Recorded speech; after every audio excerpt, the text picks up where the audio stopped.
والسلام على سيد الأنبياء والمرسلين سيدنا ومولانا محمد وعلى آله وأصحابه أجمعين. أما بعد فأعوذ بالله من الشيطان الرجيم. بسم الله الرحمن الرحيم. يوم يكشف عن ساق ويدعون إلى السجود فلا يستطيعون خاشعة أبصارهم ترهقهم ذلة وقد كانوا يدعون إلى السجود وهم سالمون. صدق الله العلي العظيم. بزرگان محترم عزیز اور بھائیوں، جو آیت کریمہ میں نے آپ کے سامنے پڑھی ہے، یہ سورہ نون والقلم کے دوسرے رکوع کی آیت ہے. اس آیت میں یہ بیان فرمایا گیا ہے کہ محشر کے میدان میں جب اللہ تعالی کی طرف سے سانپ کی تجلی فرمائی جائے گی تو تمام کے تمام لوگ جو اہل ایمان ہیں وہ سجدے کے اندر گر پڑیں گے. لیکن وہ لوگ کہ جو دنیا میں ریاکاری کے طور پر سجدہ کرتے تھے یا جن کو سجدے کے لیے بلایا جاتا تھا وہ سجدے کے لیے نہیں آتے تھے، ان کی پیٹھ تختے کی طرح ہو جائے گی اور وہ سجدہ نہیں کر سکیں گے. شرم کے مارے ان کی گردن جھکی ہوئی ہوگی اور نگاہ ان کی جھکی ہوئی ہوگی. یوم یکشف عن ساق ویدعون الی السجود فلا یستطیعون. جس دن سانپ کی تجلی کی جائے گی اور لوگوں کو سجدے کے لیے بلایا جائے گا، وہ سجدہ نہیں کر سکیں گے. خاشعۃ ابصارہم ترہقہم ذلہ. ان کی نگاہیں جھکی ہوئی ہوں گی اور ان کے اوپر ذلت چھائی ہوئی ہوگی. وقد کانوا یدعون الی السجود وهم سالمون. اور ان کو سجدے کے لیے بلایا جاتا تھا جبکہ وہ ٹھیک ٹھاک سے تندرست تھے. میرے بھائیوں بزرگوں، آج کے حالات میں یہ آیت کریمہ بار بار ذہن کے اندر آ رہی ہے. ہم چاہتے ہیں کہ مسجد کے اندر آئیں، نماز پنجگانہ ادا کریں، جمعہ کی نماز ادا کریں، عیدگاہ میں جائیں، عید کی نماز ادا کریں، لیکن ہمیں جانے نہیں دیا جا رہا ہے. حالات ایسے بن گئے ہیں کہ ہم چاہنے کے باوجود مسجد میں نہیں جا پا رہے ہیں. میرے بھائیوں، جس وقت حالات درست ہیں، کوئی رکاوٹ نہیں ہے، کوئی پابندی نہیں ہے، اس وقت اللہ کا منادی ہمیں پکارتا ہے. مسجد سے اذان کی آواز آتی ہے کہ چلو اللہ کے گھر کی طرف، چلو نماز کے لیے، چلو کامیابی کے لیے. اس وقت کوئی رکاوٹ نہیں، بہت سالمون کا منظر ہوتا ہے، ٹھیک ٹھاک ہے، تندرست ہے، کوئی مانع نہیں ہے. لیکن اس وقت ہماری کان پہ جو نہیں دینی. ہمارے سے مراد مسلمانوں کی اکثریت ہے، جن میں بہت بڑی تعداد ہمارے ان بھائیوں کی بھی ہے کہ جو رمضان مبارک میں مسجد کی حاضری دیتے ہیں، لیکن رمضان گزر جانے کے بعد نماز کا اہتمام باقی نہیں رہتا، یا دوسرے سے نماز ہی غائب ہو جاتی ہے جمعہ کے علاوہ، اور یا پھر جماعت کا تکبیر اولیٰ کا اہتمام باقی نہیں رہتا. مومن کا کام یہ ہے کہ خوشحالی ہو، تندرستی ہو، بیماری ہو، صحت ہو، امن ہو، خوف ہو، اپنا تعلق اپنے پروردگار سے مضبوط رکھے. اور روایات سے معلوم ہوتا ہے کہ جو بندہ خوشحالی کے اندر، سکون میں، امن میں اللہ کو پکارتا ہے، اللہ سے دعائیں مانگتا ہے، اپنی حاجتیں پیش کرتا ہے، اللہ تعالیٰ پریشانی کے وقت میں اس کی پکار سنتے ہیں۔ مشکات شریف ابواب الدعوات کے اندر روایت نقل کی گئی ہے، رسول اللہ صلی اللہ تعالی علیہ وسلم نے ارشاد فرمایا کہ اگر تم یہ چاہتے ہو کہ تنگی کے وقت میں تمہاری دعا قبول کی جائے تو خوشحالی اور خوشحالی کے وقت میں اللہ سے دعائیں مانگو۔ پریشانی میں ہر آدمی ہاتھ اٹھا لیتا ہے۔ بنارس ایک حساس شہر ہے، اللہ کا فضل ہے ادھر بہت دنوں سے حالات نہیں بگڑے، ورنہ جون سن 72 سے بلکہ اس کے پہلے سے بار بار فسادات ہوئے، فساد ہوتا تھا، کرفیو لگ جاتا تھا، گھروں کے اندر جماعت سے لوگ نماز پڑھتے، قنوت نازلہ پڑھتے، وہ لوگ کہ جو مسجد کے دروازے پر بیٹھنے والے ہیں اور مسجد میں حاضری نہیں دیتے، وہ بھی گھروں کے اندر باجماعت نماز کے اندر شرکت کرنے لگتے ہیں، قنوت نازلہ پڑھی جاتی ہے، دعائیں کی جاتی ہیں۔ لیکن جو حالات نارمل ہوتے چلے جاتے ہیں اسی رفتار سے نماز کی طرف سے غفلت ہوتی چلی جاتی ہے۔ یہ روایت جو میں نے آپ کو سنائی ہے، رسول اللہ صلی اللہ علیہ وسلم ارشاد فرماتے ہیں کہ جو یہ چاہے کہ تنگی میں اللہ تعالیٰ اس کی دعاؤں کو سنے، اس کی حاجتیں پوری کرے، اس کی پریشانیوں کو دور فرمائے، اس کو چاہیے کہ خوشحالی میں خوشحالی میں اللہ سے دعائیں کرے۔ یہی حال ہر چیز کا ہے۔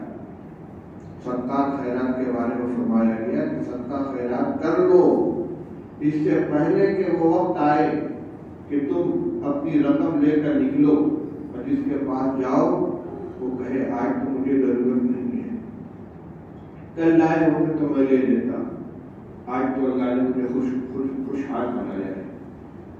کل جب وہ محتاج تھا تو ہم اپنی دولت کے اوپر دھن کاٹ کر بیٹھے ہوئے تھے، اور آج جب ہم ضرورت محسوس کر رہے ہیں کہ چلیں صدقہ خیرات کریں، کچھ لوگوں کی مدد کریں، جس کے پاس جاتے ہیں کہ ہمیں ضرورت نہیں ہے، کہاں خرچ کریں۔ ایسے ہی ایمان کے بارے میں فرمایا گیا کہ جب سانس اکھڑنے لگے، موت کا منظر سامنے آ جائے، آخری وقت آ جائے، اس وقت اگر کوئی کلمہ پڑھے گا، توبہ کرے گا تو اس کی توبہ قبول نہیں ہوگی۔ موسیٰ علیہ السلام پوری زندگی نبوت ملنے کے بعد فرعون کو ایمان کی دعوت دیتے رہے، نہیں مانا، پیچھا کر کے سمندر کے راستے ان کے پیچھے چلا ہے، لیکن جب ڈوبنے لگا تو اس نے کہا آمنت برب العالمین رب موسیٰ و ہارون، میں تو موسیٰ علیہ السلام کے رب پر ایمان لاتا ہوں۔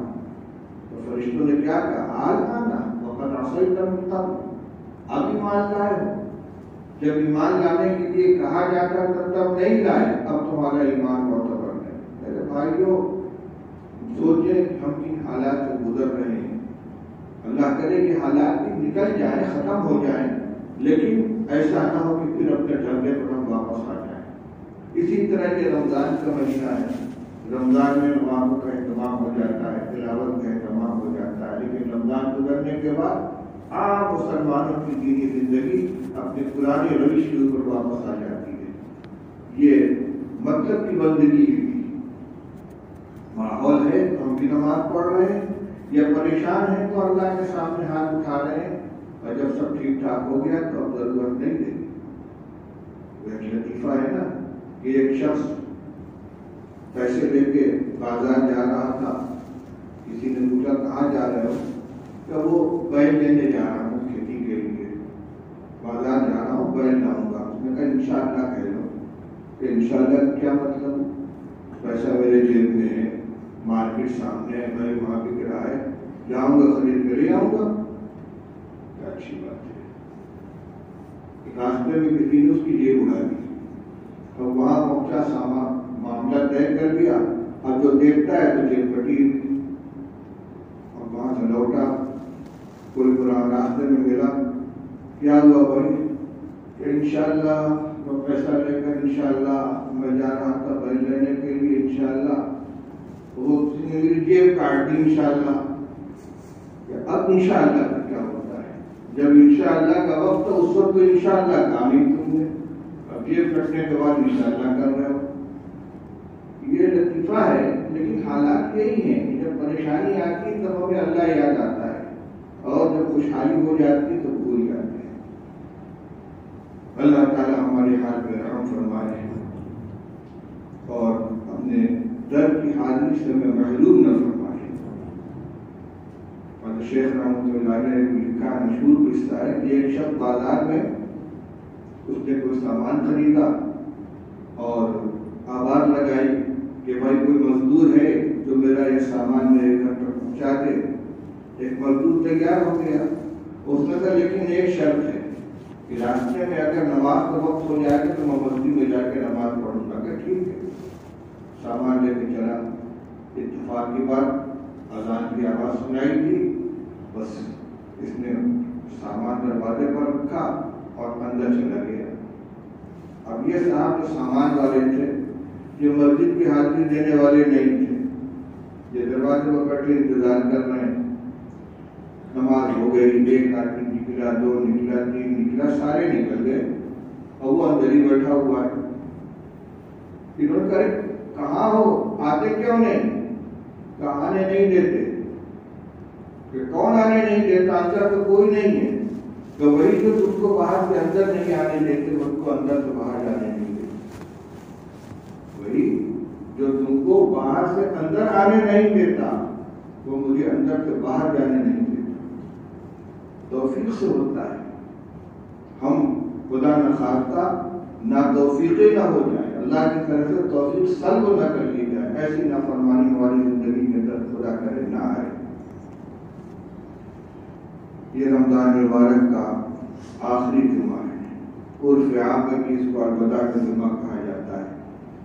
بچپن میں دیکھتے تھے کہ جمعہ کے دن امام صاحب الوداع یا شہر رمضان الفراق یا شہر رحمت والرضوان پڑھتے تھے اور لوگ بھی روتے تھے اور آس پاس کے مکانات سے بھی ماں بہنوں کی رونے کی آواز آتی تھی.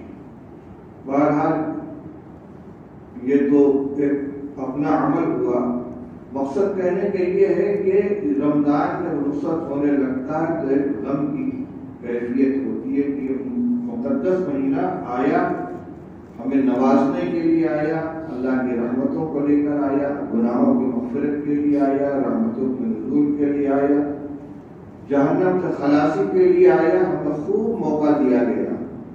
ہم نے کیا کمایا، کتنی محنت کی، کتنی دعائیں کی، کتنا استغفار کیا، کتنا اپنی گناہوں سے توبہ کی، کتنا آئندہ کے لیے اللہ کی بندگی اور گناہوں سے بچنے کا عزم کیا. اس کا جائزہ لینے کی ضرورت ہے. کیونکہ اب اللہ نے اگر برکت عطا فرمائی زندگی میں تو سال بھر کے بعد یہ موقع ملے گا. رسول اللہ صلی اللہ علیہ وسلم تو 2 مہینہ پہلے ہی سے دعا فرمایا کرتے تھے، اللہم بارک لنا فی رجب و شعبان وبلغنا رمضان. اے اللہ ہمیں رجب و شعبان میں برکت عطا فرما اور ہمیں رمضان تک پہنچا دے. اللہ ہمیں ہمارے اوپر برکت عطا فرمائے. اس سال کے بعد آئندہ بار بار یہ مہینہ ہمیں نصیب ہو. لیکن یقین کے ساتھ کچھ نہیں کہا جا سکتا، اور خاص طور سے آج کے ماحول میں جو وبائی بیماری پھیلی ہوئی ہے اور بالکل غیر متوقع طور پر لوگوں کی انتقال کی خبریں آ رہی. کوئی خبر سنائی پڑی فلاں کے انتقال ہو گیا تو بالکل ٹھیک ٹھاک ہے، تندرست چلتا پھرتا آدمی چند دنوں کے اندر چلتا بنتا ہے. اس میں سال بھر کی کیا گارنٹی ہے؟ اس لیے ابھی جو وقت باقی رہ گیا ہے اس کو ہم غنیمت سمجھیں. یہ آخری اشرا ہے. آخری اشرے کی تاک راتوں میں شب قدر کے ہونے کا امکان ظاہر کیا گیا ہے. حدیث طیبہ میں رسول اللہ صلی اللہ علیہ وسلم نے فرمایا ہے کہ آخری اشرے کی تاک راتوں میں کو تلاش کرو. تلاش کرنے کا مطلب کیا ہے؟ کوئی ٹارچ لے کر ڈھونڈنا نہیں ہے. تو مطلب یہ ہے کہ اللہ نے انہی راتوں میں اس رات انہی تاک راتوں میں شب قدر کو رکھا ہے. ان راتوں میں عبادت کرو، توبہ استغفار کرو، تلاوت کرو، نفلیں پڑھو، دعائیں مانگو، ذکر کرو. جو سی رات ہوگی شب قدر اگر ان ساری راتوں میں محنت کی تو تمہیں بھی مل جائے گی. یہ اللہ کا کی مصلحت ہے کہ اس کو متعین نہیں کیا ان کے اندر عام رکھا تاکہ اگر کسی کو ایک رات کی عبادت نصیب نہ ہو سکے تو دوسری رات میں کر لے، تیسری رات میں کر لے۔ اس سلسلے کی 2 راتیں گزر چکی ہیں، 21ویں اور 23ویں۔ اب آج جو آنے والی رات ہے 25ویں رات ہے، پھر اس کے بعد 27ویں، پھر اس کے بعد 29ویں۔ شب قدر کے سلسلے کی یہ 3 راتیں باقی ہیں، اور ان میں بھی زیادہ متوقع جن کے اندر شب قدر کے ہونے کی امید ہوا کرتی ہے وہ 27ویں شب ہے۔ بعض صحابہ کرام تو قسم کھا کر کہتے تھے کہ 27ویں شب قدر ہے، لیکن بہرحال رسول اللہ صلی اللہ علیہ وسلم نے متعین نہیں فرمایا ہے۔ حضرت شیخ الحدیث رحمۃ اللہ علیہ نے فضائل رمضان میں شب قدر کے بیان میں یہ بات لکھی ہے کہ مختلف اللہ والوں کو اپنی علامات اور نشانات کے اعتبار سے رات مختلف تاک راتوں میں شب قدر کا احساس ہوا ہے، جس میں دعا کرتے ہوئے بے اختیار آنکھوں سے آنسو نکلنے لگتے ہیں، بدن میں تھر تھری سی پیدا ہو جاتی ہے، کیفیت تاری ہو جاتی ہے۔ لیکن ہر آدمی کو نہیں ہوتا، جو اللہ کے خاص بندے ہوتے ہیں ان کو یہ محسوس ہوتا ہوگا۔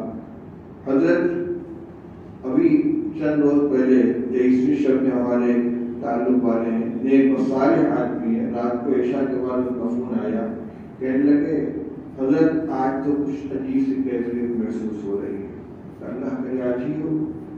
تو یہ متعین نہیں ہے، لیکن پھر بھی چاہے وہ گزر چکی ہو یا آئندہ آنے والی ہو، آخری عشرے کی ہر رات قابل قدر ہے، اور خاص طور سے آج کی 27 اور پھر 27ویں اور پھر 29ویں راتیں عبادت کرنے کی ہیں۔ اور جو اعتکاف ہوتا ہے یہ پورے عشرے کا ہوتا ہے، تو اعتکاف کا مقصد کیا ہوا؟ پورے عشرے کا اہتمام کرنا، اس لیے کہ آخری عشرہ جو جہنم سے خلاصی کا عشرہ ہے، تو اس میں ایک تو من النار کی دعا، اللہ اجرنی من النار، اللہ اعتق رقبتی من النار، اور رسول اللہ صلی اللہ علیہ وسلم نے یہ دعا سکھلائی ہے حضرت عائشہ رضی اللہ تعالی عنہ کی درخواست پر، اللہم انک عفو تحب العفو فاعف عنی۔ ان دعاؤں کا اہتمام کرنا چاہیے۔ اسی طرح رمضان مبارک کی جو آخری رات ہوتی ہے، چاہے 29ویں ہو چاہے 30ویں ہو، اس میں جہنم سے خلاصی کا اعلان ہوتا ہے، یعنی جتنے لوگوں کی بخشش پورے رمضان مبارک کے اندر ہوئی ہے، سب کے مجموعے کے بقدر آخری رات میں اللہ کی طرف سے بخشش کا اعلان ہوتا ہے۔ تو اگر چاند 29 کا ہو گیا تو 29ویں رات جو ہوئی جو گزری وہ آخری رات ہوگی، اور اگر 29 کا چاند نہ ہوا تو اس کے بعد والی رات آخری رات ہوگی۔ ان سب کا بھی اہتمام کرنا چاہیے۔ اور اس کے بعد پھر چاند ہو جانے کے بعد جو رات آتی ہے جو عید کی رات ہے اس کو انعام کی رات کہا جاتا ہے۔ اس کے بارے میں رسول اللہ صلی اللہ علیہ وسلم نے فرمایا کہ جس طرح مزدور کو کام مکمل کر لینے کے بعد اجرت دی جاتی ہے، تو اللہ تعالیٰ اس مہینے میں جو بندے روزہ تراویح کا اہتمام کرتے ہیں، اس مہینے کے مکمل ہونے کے بعد اللہ کی طرف سے ان کو انعام دیا جاتا ہے، اس کو لیلۃ الجائزہ کہتے ہیں۔ تیسری اور آخری بات، اس مہینے کے مکمل ہونے پر چاند ہو جانے کے بعد صبح صادق کے وقت، یعنی عید کے دن صبح صادق کے وقت جتنے لوگ موجود ہوں ان کی طرف سے صدقہ فطرت ادا کرنا یہ واجب ہے، اپنی طرف سے، اپنی نابالغ اولاد کی طرف سے، اور اپنے غلام باندی کی طرف سے۔ آج کا زمانہ غلام باندی کا نہیں ہے، لیکن اس کی جو بنیاد ہے وہ کفالت ہے۔ لہذا اگر کسی گھر میں ایسے بچے یا بچیاں کام کرنے والے ہوں جن کی ساری کفالت گھر والوں پر ہوتی ہے، ان کا کھانا، ان کا کپڑا، ان کی دوا علاج، یعنی گھر کے ایک فرد کی طرح سے ان کا سارا خرچہ برداشت کیا جاتا ہے، تو ان کو صدقہ فطر ادا کر دینا چاہیے۔ بالغ اولاد اور بیوی کا خرچہ گھر کے سربراہ کے اوپر نہیں ہے، لیکن جس طرح سارے خرچے مشترک ادا کیے جاتے ہیں تو صدقہ فطر بھی سب کی طرف سے ادا کر دینا چاہیے، مگر کسی دوسرے کا واجب اگر کوئی اور ادا کرتا ہے تو کم سے کم جس کا فطر ادا کیا جا رہا ہے اسے علم رہنا چاہیے، یعنی ہفتوں کا فطرہ ادا کر رہے ہیں تو ان کو بتا دیں کہ آپ کا فطرہ ہم دے رہے ہیں، یا ان کے حصے کا پیسہ نکال کے ان کے ہاتھ میں دے دیں تاکہ وہ خود اپنے ہاتھ سے مستحقین کو دے دیں۔ ایک فطرہ کم سے کم پورا فطرہ ایک شخص کا ایک آدمی کو دینا چاہیے، اگرچہ تقسیم کرنے سے بھی ادا ہو جاتا ہے، لیکن بہتر یہی ہے کہ ایک فطرے کی رقم کم سے کم ایک آدمی کو دی جائے، کیونکہ اس کے بارے میں رسول اللہ صلی اللہ علیہ وسلم نے فرمایا ہے کہ یہ روزے کا جو فدیہ ہے، فطرہ ہے، فدیہ نہیں، یہ صدقہ جو صدقہ ہے یہ دو مقصد سے ہے، طہرا للصیام من اللغو والرفث وطعمة للمساکین، روزے کے اندر جو کچھ کمی کوتاہی رہ گئی ہے اس سے پاکی کا بھی ذریعہ ہے اور مسکین کے لیے ایک کھانے کا انتظام ہے۔ تو ایک فطرہ ایک آدمی کا ایک دن کا کھانا بنتا ہے، اور ایک سے زیادہ دے دیں گے تو ان کو حرج نہیں ہے۔ آج یہ ریٹ کے اعتبار سے 50 روپیہ یہ سب سے کم والا فطرہ بنتا ہے، یعنی گیہوں کے آٹے کے حساب سے۔ ویسے اگر کوئی دینا چاہے کشمش اور جو چھوارے کے اعتبار سے اللہ نے استطاعت دی ہو تو وہ 1000 روپے سے اوپر بھی جاتا ہے، لیکن کم سے کم فطرہ یہ ہے۔ اور اگر کوئی دینا چاہے تو جو 1 کلو 665 گرام یہ آدھا ساع کا وزن ہوا، یہ گیہوں کا وزن ہے، اس کا ڈبل چھہارا اور کشمش کی قیمت جو ہوگی وہ بڑے اس کی 337 کی ہوگی۔ اگر اللہ تعالیٰ ہمت اور استطاعت عطا فرمائے تو زیادہ دینا چاہیے، لیکن کم سے کم 50 روپیہ فی نفر کے حساب سے صدقہ فطر ادا کر دینا چاہیے۔ اصل وجود تو اس کا صبح صادق کے بعد ہے، لیکن اگر پہلے بھی ادا کر دیا جائے رمضان ہی میں تو بھی ادا ہو جائے گا، اور اگر تاخیر ہو جائے تو بھی ثابت نہیں ہوتا، عید کے نماز سے فارغ ہونے کے بعد بھی اس کو دینا پڑے گا۔ یہ تو نماز سے متعلق مشرق فطرے سے متعلق بات ہو گئی۔ اب ایک اعلان یہ ہے، آپ کو معلوم ہے کہ پابندیوں کے درمیان نماز ادا کی جا رہی ہے، اس لیے جمعہ کی نماز سے فارغ ہو کر لوگ بھیڑ کے ساتھ مسجد سے نکلے نہیں بلکہ انتظار کریں۔ جو ہمارے ذمہ دار ساتھی ہیں یہ دروازے کے اوپر دیکھ کر اشارہ کریں گے تو ایک ایک کر کے لوگ یہاں سے نکلیں، اکٹھا بھیڑ کے ساتھ یہاں سے نہ جائیں۔ اللہ تعالیٰ ہمارے مسائل کو حل فرما دے۔ دوسرا اعلان یہ ہے کہ طے کیا گیا کہ آج تمام مساجد کے اندر نماز جمعہ کے بعد اجتماعی طور سے دعا کی جائے گی، لہذا جو لوگ سنتوں سے فارغ ہو چکے ہیں، تقریباً تمام لوگ فارغ ہو چکے ہیں، وہ تھوڑی دیر 5 منٹ جتنی دیر سنت ادا کی جاتی ہے، آیت کریمہ لا الہ الا انت سبحانک انی کنت من الظالمین اور استغفار پڑھتے رہیں، اور جمعہ کو سلام پھیرنے کے بعد اپنی جگہ بیٹھے رہیں، دعا کریں استغفار اور توبہ کے ساتھ۔ اللہ تعالیٰ ہمارے گناہوں کو معاف فرما دے، ہمیں نیکی کی توفیق عطا فرمائے، اور ہماری بدعملی کی پاداش میں جو بلا و مصیبت آئی ہوئی ہے اس سے ہمیں